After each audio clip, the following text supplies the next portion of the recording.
The screen is black. A voice cuts through the darkness, urgent and trembling. Why did it disappear?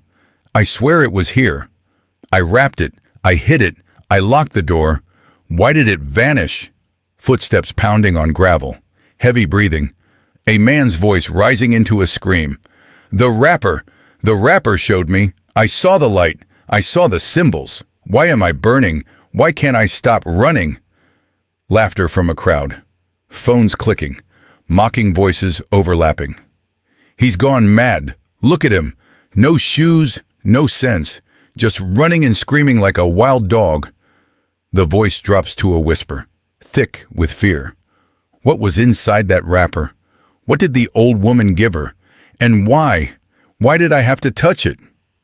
The darkness breaks. Sunlight floods in. The story begins. The road is dusty.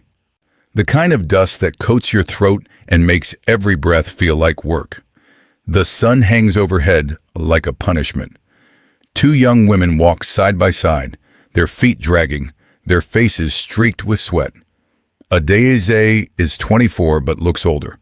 Her clothes are faded, her bag patched with thread from 3 different colors. Her eyes are soft, tired, but still searching, still hoping. Beside her, Nkem walks with sharper steps, sharper eyes, sharper tongue. Her clothes are newer, her phone is out, her mouth is moving fast. Adeze, we're late. You know this woman doesn't wait for anyone. She has connections, real connections. If we miss this, that's it. No job, no chance. You'll go back to that room with no light, no food, no future. Adeze wipes her forehead. I know, Nkem. I'm walking as fast as I can. Fast? You call this fast? We should have taken a bike. With what money? Nkem sucks her teeth. Always the same story. No money, no luck, no sense. If you had listened to me last month, you would have borrowed from that man. Now look at you, begging for interviews like a child begging for bread. Adeze doesn't answer. She's used to Nkem's mouth. They've been friends since secondary school, back when things were simpler, back when Nkem's sharpness felt like protection instead of insult. The road bends, the dust thickens, the heat presses down like a hand on their shoulders. And then they see her. An old woman stands at the side of the road, bent like a question mark. Her wrapper is faded, the color of earth after rain. Her headscarf is slipping off her gray hair. In her hands, she holds a heavy clay pot, water sloshing inside, her arms shaking with the weight. People pass her without looking. A motorcycle roars by, kicking up dust into her face. She coughs but doesn't move. Adeze slows down. Her chest tightens. Nkem grabs her arm. Don't even think about it. She needs help. She needs help? And what about us? What about this interview? What about your future, Adeze? You think that old woman is going to pay your rent? Adeze pulls her arm free gently. It's just water. It won't take long. Nkem's voice rises, sharp and cruel. You're a fool, a complete fool. You want to waste time on some stranger who probably has children at home doing nothing? Look at her. She's old. She's probably faking it for sympathy. People like her, they lean on young people because they know soft hearts like yours will fall for it every time. The old woman turns her head slowly. Her eyes meet Nkem's. They are deep, dark, ancient. They don't blink. Nkem looks away first, uncomfortable, but her mouth doesn't stop. Let's go, Adeze. Now. Adeze steps toward the old woman. Mama, where are you going? The old woman's voice is quiet, scratchy, like wind through dry leaves. Not far, my daughter. Just up the road. But this pot, it's heavy. Too heavy for these bones. I'll carry it. Nkem explodes. Adeze, are you insane? We are late. This woman has nothing to offer you. She can't give you a job. She can't give you money. What is wrong with you? Adeze lifts the pot from the old woman's hands. The water sloshes, cold and shocking against her palms. The weight pulls at her shoulders immediately, making her wince. The old woman smiles. It's a small smile, barely there, but it reaches her eyes. Nkem throws her hands up. Fine. Waste your time. I'm going ahead. When the woman closes the gate in your face, don't call me. Don't beg me. You chose this. She storms off, her footsteps loud and angry, her phone already at her ear, complaining to someone else. Adais adjusts the pot on her head. The old woman begins to walk, slow and steady. The road ahead is longer than Adais expected. Mama, you live far? Not far, just ahead. They walk in silence. The sun burns. The pot grows heavier with every step. Adaisi's neck aches. Her arms tremble. Sweat pours down her back, soaking through her blouse. She thinks about the interview, about Nkem's angry face, about the rent she can't pay, about the empty pot at home that used to hold rice. But she doesn't put the pot down. The old woman glances at her. You're tired. I'm fine, Mama. You're suffering. I can see it. In your eyes, in your clothes, in the way you walk like someone carrying more than water. Adaisi's throat tightens. She doesn't trust her voice, so she says nothing. The road curves again. The dust clears.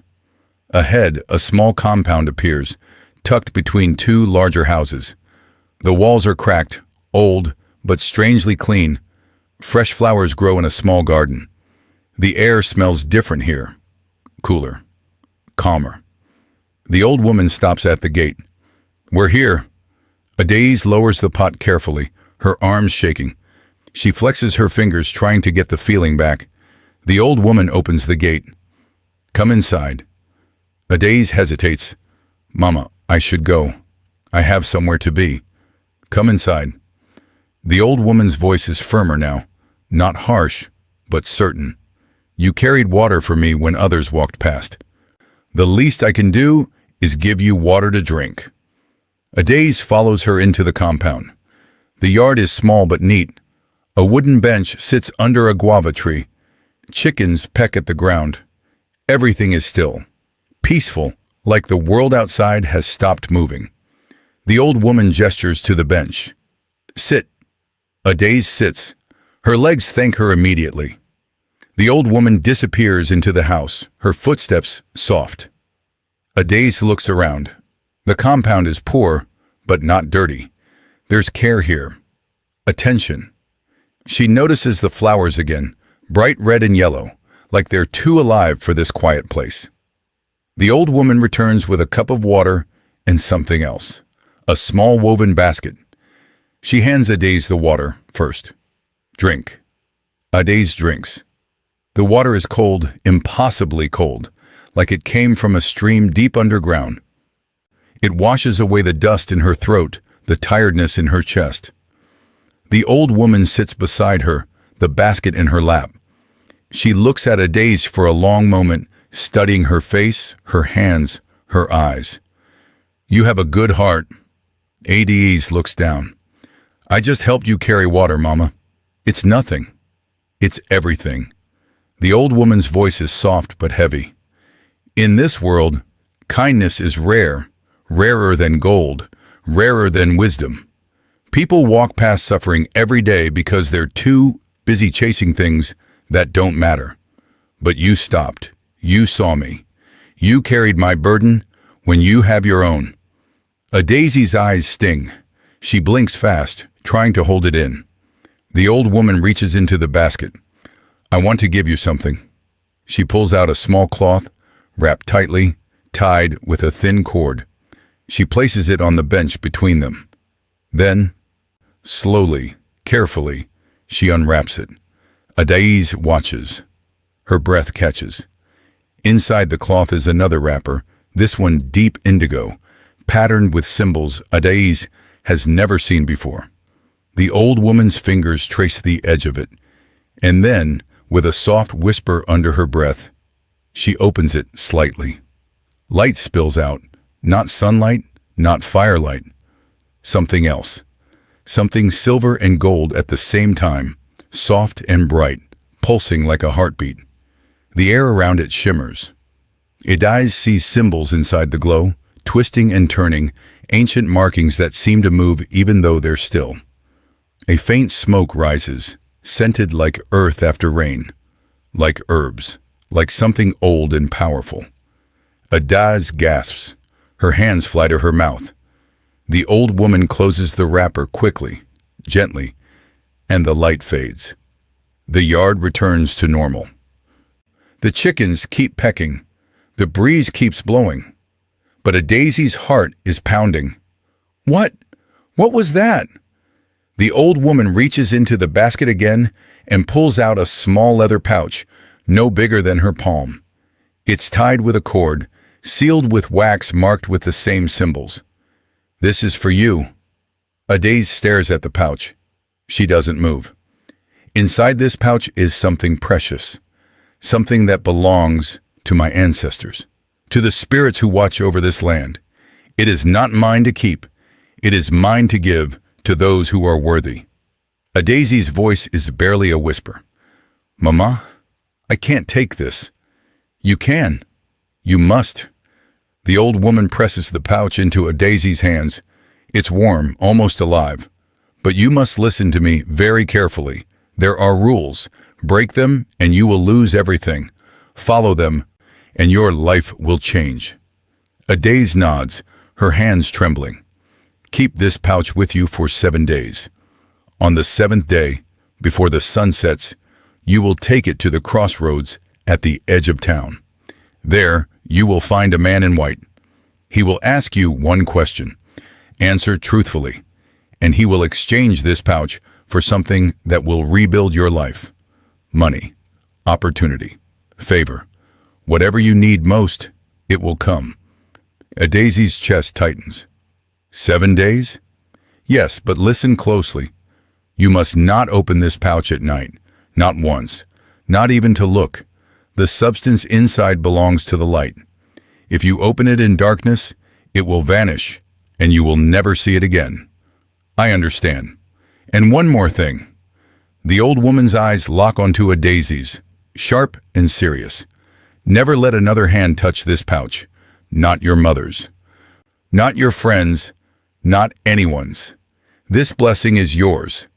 If another hand takes it, even for a moment, the spirits will know, and they will take it back. Adai clutches the pouch to her chest. I won't let anyone touch it. I swear.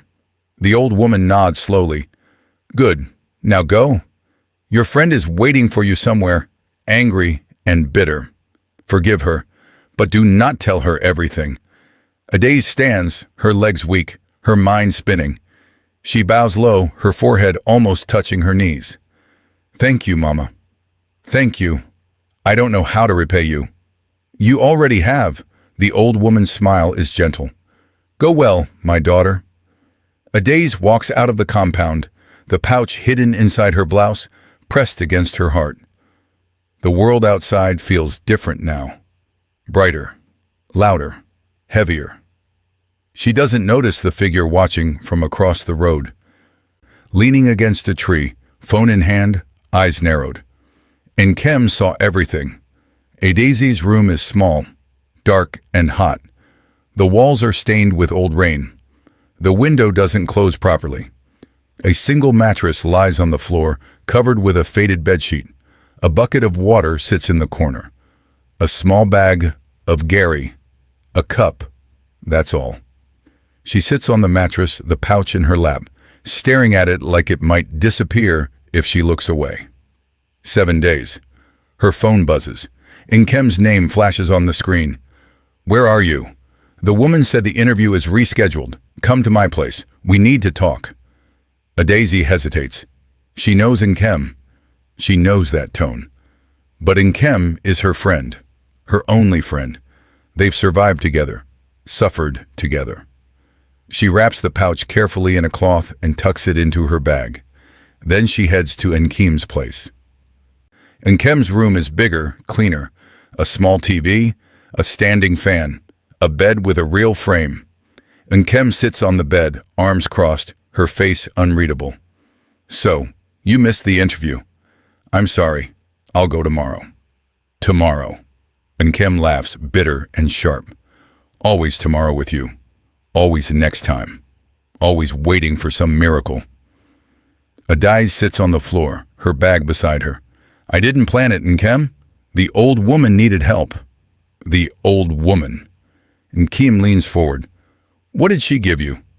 Adai's heart skips. What? Don't play dumb. I saw you. I came back to find you, and I saw you sitting in that compound. I saw her give you something. What was it? Adai looks down. Just a blessing. She prayed for me. A blessing? And Kem's eyes narrow. Show me. There's nothing to show. Adai. And Kem's voice drops, dangerous and cold. We've been friends for how many years? And now you're lying to me? You think I'm stupid? I saw her unwrap something. I saw light. I saw your face. You looked like you were about to faint. What did she give you? Adai's hands twist in her lap. She shouldn't say anything. She knows she shouldn't. But Nkem's eyes are digging into her, and the silence is suffocating. She gave me something, a small pouch, with something inside. She said it's a blessing from her ancestors. I have to keep it for 7 days, and then I'll exchange it for something that will help me. Nkem's mouth falls open. Then she laughs. It's a loud, ugly laugh. You? That old woman gave you a spiritual gift? You? I didn't ask for it. She just gave it. Where is it? I can't show you. Why not? She said I can't let anyone else touch it. If another hand touches it, the spirits will take it back. Nkem stands up, pacing now, her mind racing.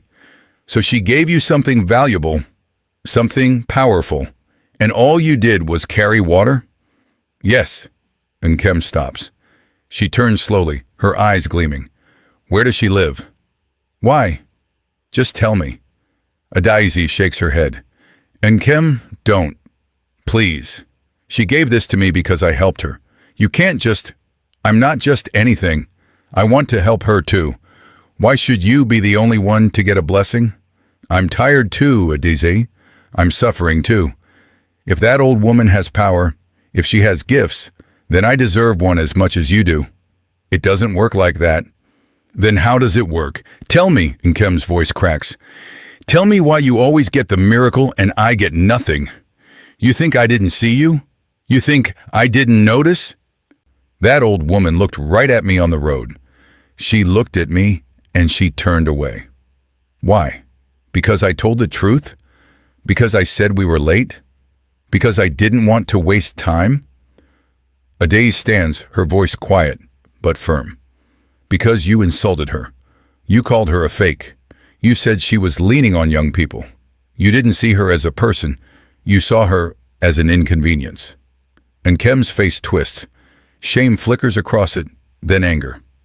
Fine. Maybe I was harsh, but I can fix that. I can apologize. I can help her. Just tell me where she lives. Adai picks up her bag. I have to go. Adai, but Adai is already at the door. She doesn't look back. Behind her, Nkem stands in the middle of the room, fists clenched, teeth grinding. She'll find that old woman herself. 3 days pass.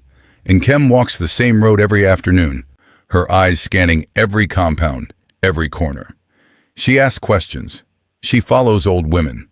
She waits. On the 3rd day, she sees her. The old woman is sitting under a tree, shelling groundnuts, her fingers slow and steady. Nkem's heart pounds.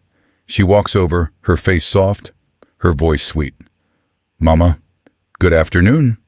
The old woman looks up. Her eyes are calm, unreadable. Good afternoon, my daughter. Mama, I need to talk to you. I need to apologize. Nkem kneels in the dust, her head bowed. I was rude to you the other day, on the road. I said terrible things. I was stressed. I was angry. I wasn't thinking. Please, Mama, forgive me. The old woman continues shelling groundnuts. Why are you here? I want to help you. Like my friend did. I want to carry your water, sweep your yard, anything you need. Please. Let me make it right. The old woman is silent for a long time. Then she nods. Come. And Kem's heart leaps. She follows the old woman into the compound, the same compound Adaze described. The flowers, the chickens, the stillness. The old woman hands her a broom. Sweep the yard, and Kem sweeps. Her arms ache, her back hurts, the sun burns, but she doesn't complain. She smiles. She works. She performs. When she's done, the old woman brings her water. And Kem drinks, her eyes darting around searching. Mama, you live alone? I do. You have children? I did. They're gone now. I'm sorry. The old woman sits on the bench, studying Nkem's face. Why are you really here? Nkem's smile falters. I told you to apologize. No. The old woman's voice is soft but final. You came because you want something. I can see it in your eyes. The same hunger I've seen 1,000 times. You want what I gave your friend. Nkem's face flushes. She looks down. Is it wrong to want a blessing? Is it wrong to want my life to change? It's not wrong to want. It's wrong to lie. The old woman stands. But I will test you. If your heart is true, you will receive. If it is false, you will lose. She goes inside. Nkem waits, her hands shaking with excitement. The old woman returns with the same basket. She sits. She unwraps the cloth. She opens the wrapper slightly. The light spills out again. The symbols. The glow. The scent. Nkem's breath stops. She stares, her eyes wide, her mouth open. The old woman closes the wrapper and pulls out a pouch, identical to the one she gave Adaze. She holds it out. This is for you. The same rules apply. 7 days. Do not open it at night. Do not let another hand touch it. On the 7th day, go to the crossroads. Answer truthfully. You will receive what you need. Nkem takes the pouch, her hands trembling. Thank you, Mama. Thank you. I promise I'll follow the rules. I swear. The old woman's eyes don't leave her face. There is one more thing. I need you to return something for me. Behind the house there is a small shed. Inside, you will find a clay jar. Bring it to me. Of course, Mama. Nkem walks behind the house, her heart pounding. The shed is dark, small, dusty. She finds the clay jar old and heavy. But beside it, she sees something else. Another pouch, larger, tied with the same cord, marked with the same wax. Her breath quickens. She looks over her shoulder. The old woman is not there. Nkem grabs the extra pouch and stuffs it into her blouse, her hands shaking. Then she picks up the clay jar and carries it back. The old woman takes the jar without looking at Nkem. Did you touch anything else? No, Mama, just the jar. The old woman nods slowly. Go home. Remember the rules. Nkem bows, her face a mask of gratitude. Inside, her heart is screaming with victory. She leaves the compound, the 2 pouches hidden against her chest, and she doesn't look back. That night, Nkem sits in her room, the door locked, the curtains closed. She places the 2 pouches on the bed in front of her. One is hers, one is stolen. She knows the rules. Don't open it at night. But the room is dark, and her curiosity is a fire in her chest. She picks up the stolen pouch, her fingers trembling. She unties the cord. She pulls the wax seal. She opens it. Nothing. The pouch is empty. Nkem's hands shake. She turns it upside down. Nothing falls out. She looks inside again. Empty. Completely empty. What happened? She grabs the other pouch, the one the old woman gave her directly. She opens it, also empty. Nkem screams. She throws the pouches across the room. Where did it go? Where did it go? It was here. I saw her open the wrapper. I saw the light. Where is it? She searches the room. Under the bed. In the corners. Behind the curtains. Nothing. The substance has vanished. And then she feels it, a burning, deep in her chest, spreading like fire through her veins. Her skin tingles, her head spins. Voices whisper in her ears, low and hissing. Return what isn't yours. Return what isn't yours. Return what isn't yours. And Kem clutches her chest, gasping. I can't return it. It's gone. It disappeared. The burning intensifies. Her vision blurs. The whispers grow louder, angrier, overlapping until they're a roar in her skull. She stumbles to the door, throws it open, and runs. The street is dark and empty. And Kem runs barefoot, her blouse half open, her hair wild. She's screaming, her voice raw and desperate. The rapper! The rapper showed me. I saw the symbols. I saw the light. Why did it disappear? Why is it burning me? People come out of their houses, confused, alarmed. Phones come out. Flashlights shine on her face. She's mad. Look at her. What is she talking about? Someone call her family. And Kem spins in the middle of the road, her hands clawing at her chest. I took it. I took the extra pouch. I lied to the old woman. The spirits are punishing me. The ancestors are burning me. Make it stop. Make it stop. Laughter erupts from the crowd, mocking. Cruel. Phones record everything. She's confessing to theft. What old woman? What rapper? This one has lost her mind completely. And Kem falls to her knees, sobbing. I'm sorry. I'm sorry. Adaze, I'm sorry. I shouldn't have gone. I shouldn't have lied. I saw you and I wanted what you had. I wanted the blessing. But I stole it. I stole it, and now it's burning me. The crowd grows larger. Someone recognizes her. Isn't that Nkem? The one who's always forming big girl? Look at her now. Nkem's sobs turn to wails. She rocks back and forth, her hands pressed against her chest, the burning spreading through her body like acid. And then a hand touches her shoulder. A daze. She's standing there, her face tight with shock and pain. Nkem, what did you do? Nkem looks up, her eyes red and swollen. I went to her. I found the old woman. I pretended to apologize. She gave me a pouch, but I saw another one. Behind the house. I took it. I took it, a daisy. And now it's gone. Both of them are gone. And I'm burning. I'm burning! A daisy's jaw tightens. She looks at the crowd, at the phones, at the shame painted across Nkem's face. Then she bends down and pulls Nkem to her feet. Come, we're going back to her. The walk to the old woman's compound is slow and heavy. Nkem leans on a daze, her legs weak, her breath shallow. The burning in her chest hasn't stopped. When they reach the gate, the old woman is already standing there, as if she's been waiting. She looks at Nkem with eyes that see everything. You lied to me. Nkem collapses at her feet, sobbing. I'm sorry, Mama. I'm sorry. I was greedy. I wanted more. I wanted what a daze had. Please. Please make it stop. The old woman's voice is calm but heavy with disappointment. I gave you a chance. I tested your heart. You failed. A daze steps forward, her voice trembling. Mama, please. She's suffering. I know she was wrong, but please, help her. The old woman looks at a daisy for a long moment. Then she sighs. You are too kind, my daughter, even to those who betray you. She kneels beside Nkem and places her hand on Nkem's forehead.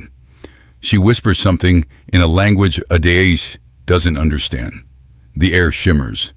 The burning scent returns thick and powerful. Nkem's body goes limp.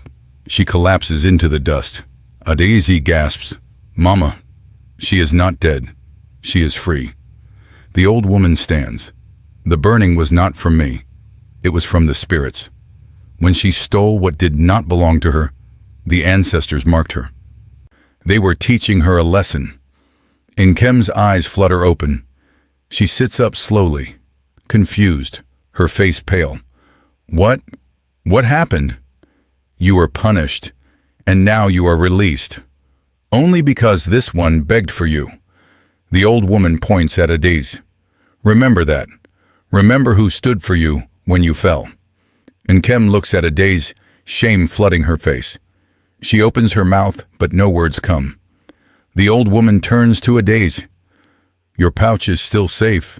I protected it because your heart was pure. Tomorrow is your 7th day. Go to the crossroads before sunset. Do not be afraid. Adese nods, tears streaming down her face. Thank you, Mama. The old woman touches Adese's cheek gently. The substance you carry is not mine. It belongs to the ancestors. It cannot be stolen because it returns to them when touched by greed. That is why it disappeared. That is why she burned. The spirits do not punish without reason. They test. They teach. They protect what is sacred. She looks at Nkem one last time. You wanted a blessing without earning it. You wanted power without sacrifice. That is not how the ancestors work. Go home, learn contentment, learn respect, and maybe one day you will be ready to receive. Nkem bows her head, silent, broken. Adese helps her to her feet, and together they walk away from the compound, the night heavy around them. The 7th day arrives. The sun is low in the sky, painting the world orange and gold. Adese stands at the crossroads, the pouch clutched in her hands, her heart pounding. A man approaches. He is dressed in white from head to toe, his face calm, his eyes kind. You are the one the old woman sent. Adese nods, unable to speak. I will ask you one question. Answer truthfully, and you will receive. Lie, and you will leave with nothing. He pauses. What do you desire most in this world? Adese closes her eyes. She thinks of the empty room, the unpaid rent, the hunger, the shame. But she also thinks of the old woman's face, the kindness in her eyes, the weight of the water pot, the light in the wrapper. She opens her eyes. I want to be able to help others the way I was helped. I want to live without fear, and I want to be worthy of the gift I was given. The man smiles. He reaches out and takes the pouch. He opens it, and light spills out once more, bright and pure. Then he closes it and hands her a small envelope. Inside this envelope is the name of a woman. She is looking for someone like you. Go to her tomorrow. Your life begins again. Adese takes the envelope, her hands shaking. Thank you. The man nods and walks away, disappearing into the golden light. Adese opens the envelope. Inside is a name, an address, and a short note. I've been waiting for you. She clutches it to her chest and begins to walk home, the sunset at her back, her heart full. 2 months later, Adese sits in a clean office, a desk in front of her, a salary in her account. The woman from the envelope gave her a job, then a promotion, then a room in a safe compound. Her life has changed, not because of magic, but because one act of kindness opened a door she didn't know existed. She visits the old woman's compound one afternoon with a bag of rice, a tin of oil, and a new wrapper. But when she reaches the gate, the compound is empty. The flowers are gone. The chickens are gone. The house is locked. A neighbor walks by. You looking for the old woman? Yes. Where is she? The neighbor shrugs. No one has lived there for years. The place has been empty since the owner died. Adese's blood runs cold. What? Empty? Abandoned? Why? You saw someone there? Adese doesn't answer. She stares at the compound, her heart pounding, her mind spinning. The old woman was never just an old woman. She was a test, a messenger, a guardian of the ancestors. Adese touches the spot where the pouch once rested against her chest, and she smiles. She carries the gifts home and leaves them at the gate anyway, just in case.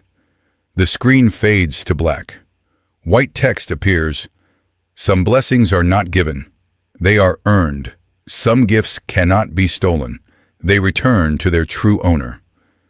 And some kindness is repaid in ways we will never fully understand. If you were Adace, would you forgive Nkem? Do you believe some blessings are spiritual and cannot be stolen? Have you ever helped someone and later got rewarded? Drop your answer in the comments. And if this story touched you, subscribe. There's more where this came from.